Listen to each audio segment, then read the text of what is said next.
Good afternoon po sa inyong lahat.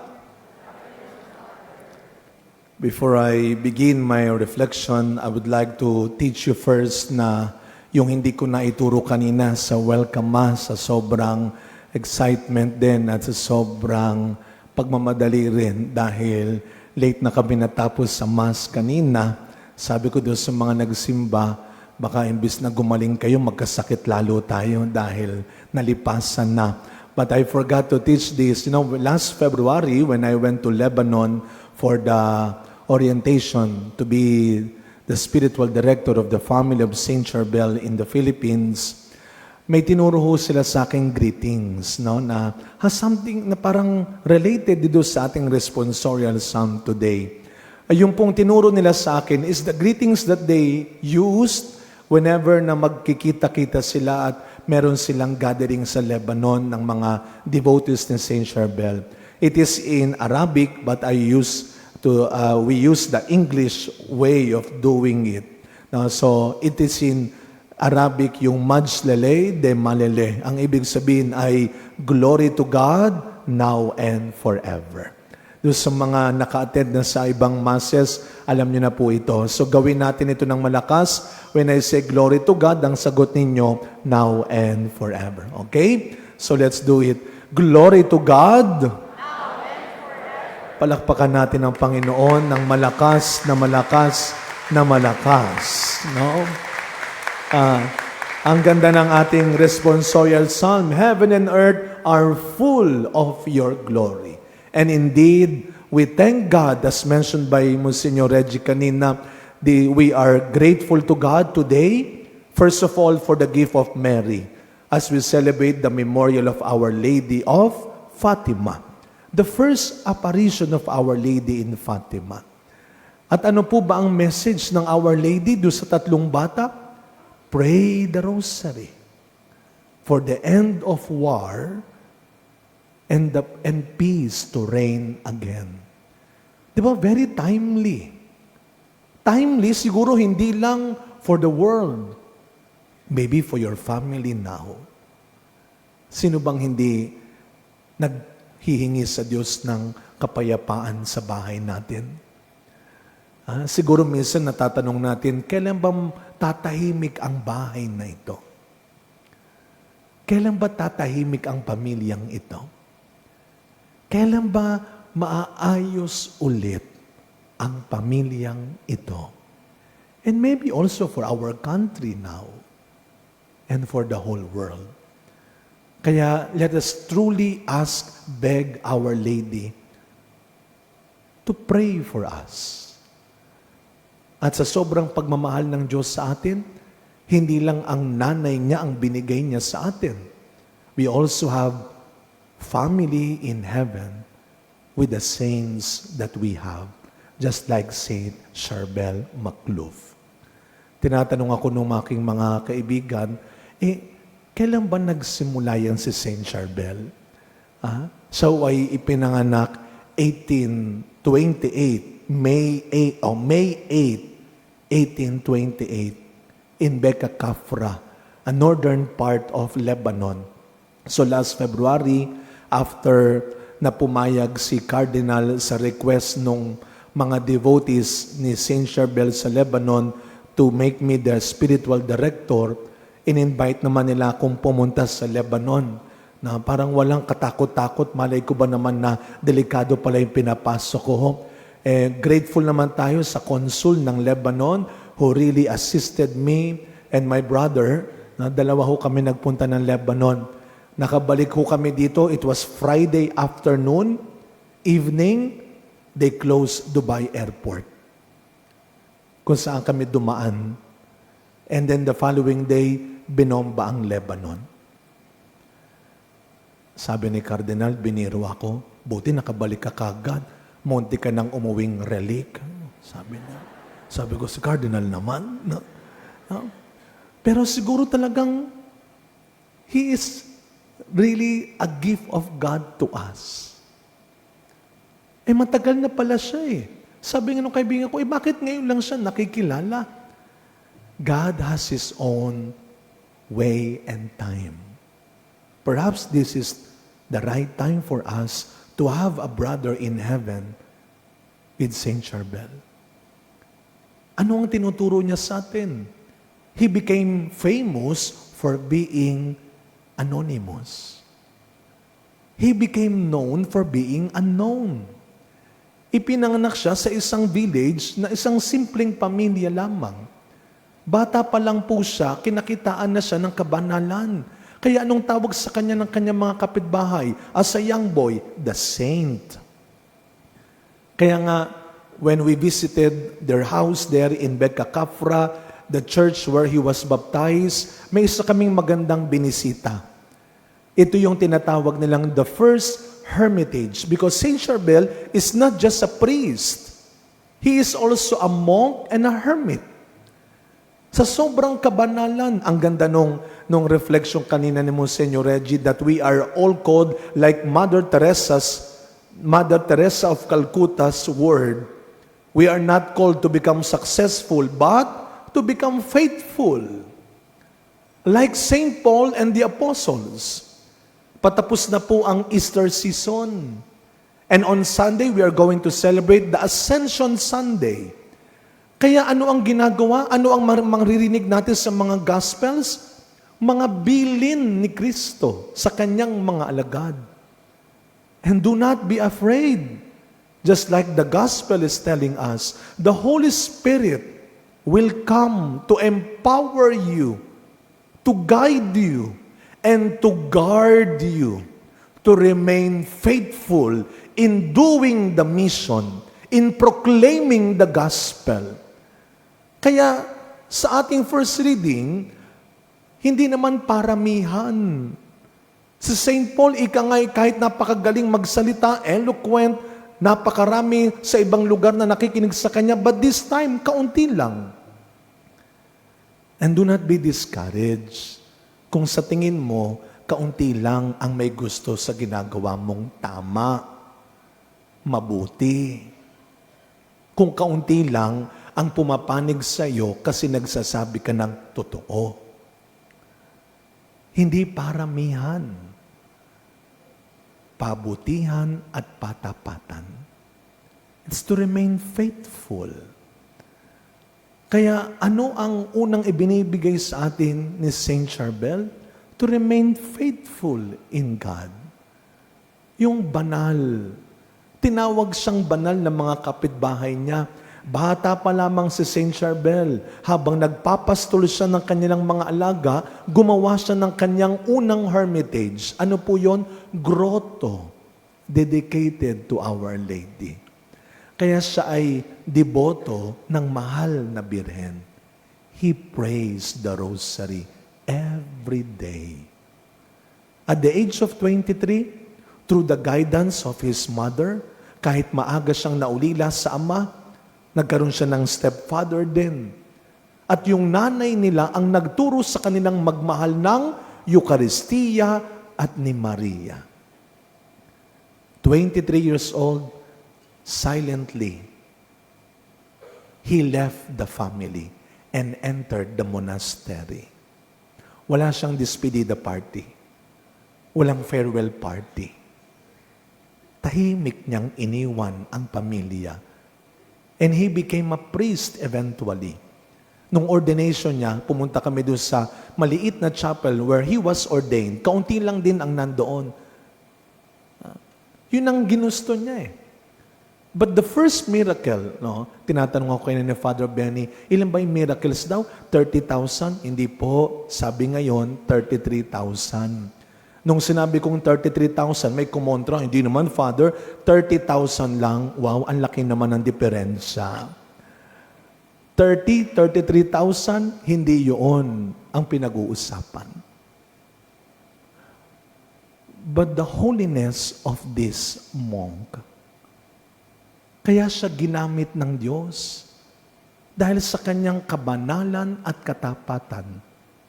So if you will choose to do good and to be good, you have to prepare yourself. God can also use you for a mission.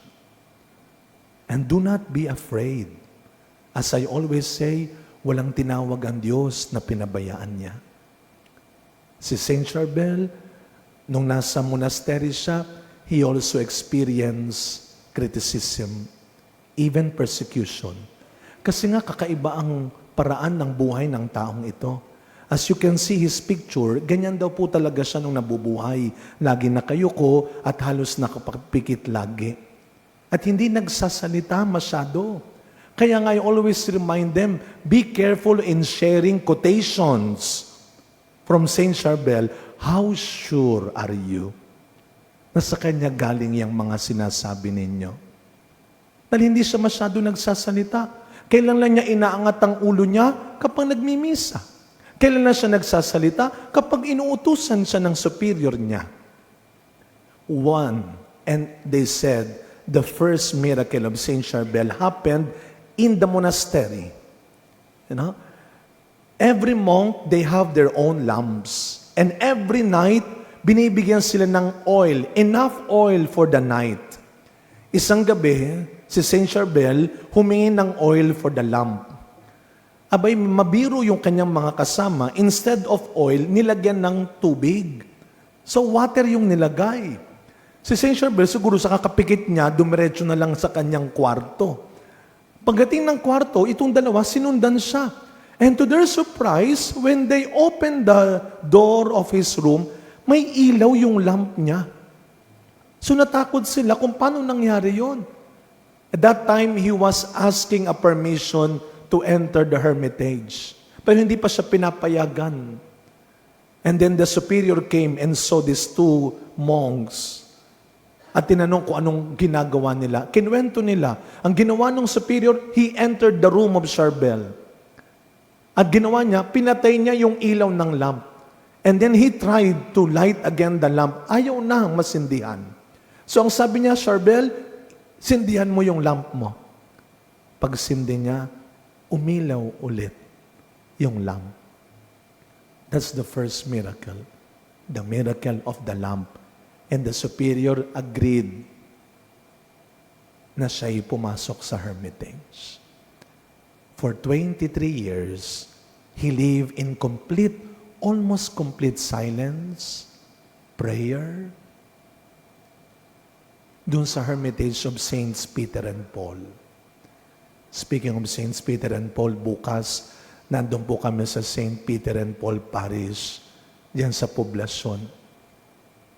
Saint Charbel died December 24, 1898, after a massive stroke. Bisperas ng Pasko. The following night, or after some days, after his death, nagulat sila, nakita nila yung tomb, naglalabas ng ilaw for 45 days. May liwanag na lumalabas dun sa tomb ni Saint Charbel. And because they asked for a permission, they opened yung tomb and they found the body of Saint Charbel incorrupt. At naglalabas ng liquid-like blood for 65 years. Corrupted na ba yung body niya? Yes. After 65 years, nung mababeatify na siya. Ano ang reflection ng mga monks? Perhaps, God does not want His body to be venerated. And I think that is also what Saint Charbel wants. That is his mission, to bring the people to God. Conversion.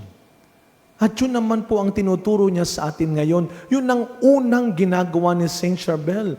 I ask kanina po yung mga nagsimba, sino sa inyo ang matagal ng deboto ni Saint Charbel? Kayo po ba dito? Sino po yung matagal ng deboto ni Saint Charbel? Taas ang kamay. Diba ho? Parang wala akong nakita nagtaas nga eh. Pero ang tanong natin, sabi nga nila, bakit parang ang dami?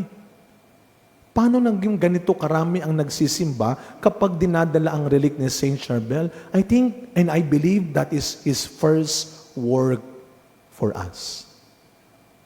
To bring us all back and closer to God again. Ang dami na pong miracles. Kanina I was touched by the story of Monsignor Reggie.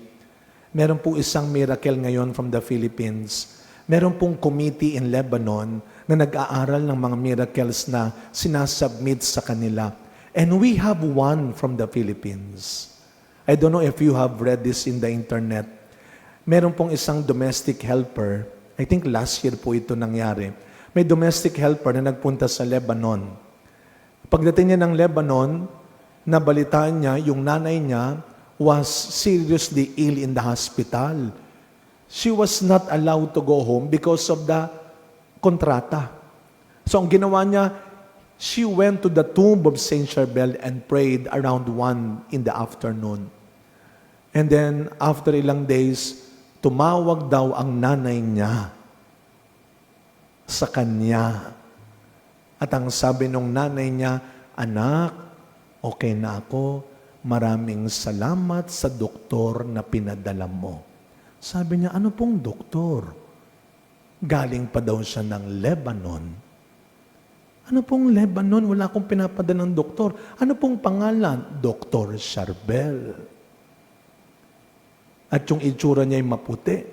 Sabi niya, "Wala po akong pinapadala ng doktor. Anong oras po pumunta sa inyo?" "Mga 1:00 ng tanghali." At yung po ngayon ang kanilang pinag-aaralang miracle. You know, as we continue this celebration, isa sa mga nagtatanggal ng peace in our life ay yung pagkakaroon ng sakit. But sickness not only of our bodies. Ano yung isa sa mga nagtatanggal ng peace sa buhay natin? Away, takot, lungkot, depression, fear.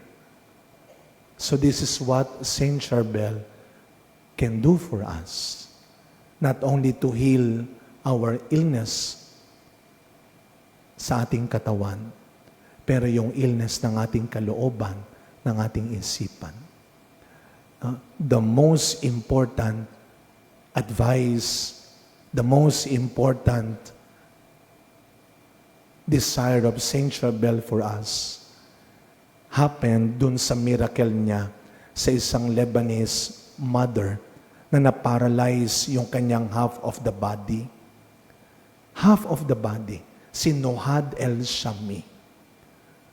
Nung pong gabi na naginip siya na may 2 monk na nasa kanyang tabi. The first monk, he identified yung nasa ulo niya as Saint Charbel. Yung pangalawa, hindi pa niya nakilala, but they said it was Saint Maroon, the founder of the Maronite Church. Saint Charbel belongs to the Maronite Church. He is a Maronite monk. So yung 2 monk nasa tabi niya. Takot na takot siya kasi ang gusto nilang 2, ooperahan siya. So sa sobrang takot niya, ang sabi ng isang monk, "Do not be afraid. You pray and you drink this water." Alam po ninyo, yung pinanghawak niya ng tubig, yung kanyang kaliwang kamay na paralyzed. At paggising niya, takot na takot siya. She ran dun sa bedroom ng kanyang husband. Pinuntahan ho namin yung bahay nila, magkatapat yung room. Yung husband niya was so surprised, at ang tanong, "Anong ginagawa mo rito? Sasaktan ka, baka mahulog ka." But the question is, paano ka nakapunta rito? And right there and then, she was completely healed. And she can completely move her body. At 2 malaking sugat ang nasa kanyang leeg pagkagising niya. When she went to her doctor, the doctor asked her, "Who did your surgery?" The following night, she had a dream, and Saint Charbel told her, "I did the surgery so that the people will go back to their faith." Every 22nd of the month, you go to the monastery in Anaya and you attend the Mass for the rest of your life. Kaya every 22nd of the month, in our parish in Deverisa, Our Lady of Assumption Parish, katapat po ng Manila Zoo para hindi kayo maligaw. Every 22nd of the month, we have Mass for the sick. And we give oil only on the 22nd of the month. After blessing you with the oil, we give oil in the bottle. The oil is also blessed with the oil from the bone of Saint Charbel. Mass for the sick. Huwag na ho kayong magtanong kagaya nung aking parishioner dati na meron kaming mass for the sick sa dati kong parish. Sabi ko, dalhin mo yung nanay mo, may sakit, paatinin mo, every first Saturday, may mass for the sick. Anong sabi niya? Hindi naman pala healing mass. Ano ka ba? Sabi ko, mass for the sick nga. Sabi niya, hindi healing mass. Sabi ko, mass for the sick. Sabi niya, sinong magmamas? Sabi ko, ako. Sabi niya, bakit? Anong bakit? Sabi niya, healing priest ka ba? Wow. Gusto kong biruin si Lord, Lord, bigyan mo nga ng sakit ito ng mga niwala ito. Walang believe sa akin. Kaya mamaya po, after the Mass, hindi lang ako ang pare, nakita nyo, marami kaming pare, huwag na kayo mamimili. Pero as I end this reflection, please do not forget the words of Saint Charbel to Nohad and to all of us. Sabi niya, you go to the monastery, not to look for the relic, not to ask or even buy for the oil, and not to ask for the estampita. But mamaya lahat kayo may estampita from the chapel. At hindi niya rin sinabing, hanapin mo yung pinakamabait na pare. No. This is the most important advice. You attend the Mass for the rest of your life. Because every Mass is a healing Mass. Amen? That is also the gift of Our Lady. You want peace? You pray the rosary. You pray to my son Jesus. Love the Eucharist. Love Mama Mary. And be a brother and sister of Saint Charbel. May God always guide us and guard us to remain faithful. Amen.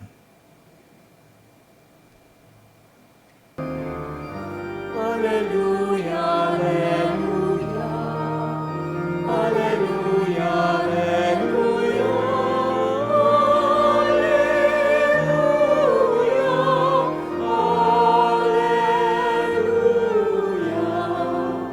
alleluia, alleluia. All together, I will ask the Father, and He will give you another advocate to be with you always. Alleluia, alleluia, alleluia, alleluia, alleluia,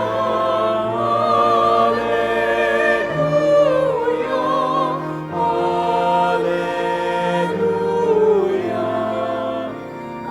alleluia, alleluia.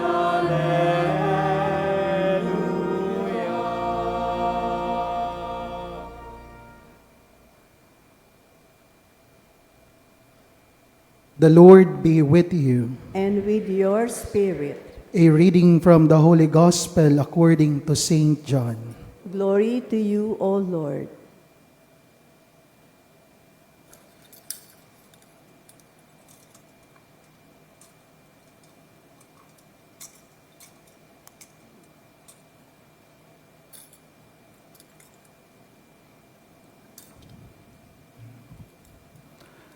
Jesus said to his disciples, I have much more to tell you, but you cannot bear it now.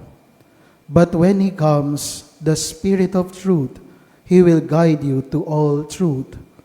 He will not speak on his own, but he will speak what he hears, and will declare to you the things that are coming.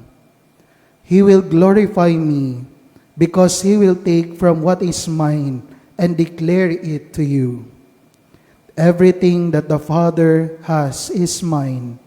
For this reason I told you that he will take from what is mine and declare it to you. The Gospel of the Lord. Praise to you, Lord Jesus Christ.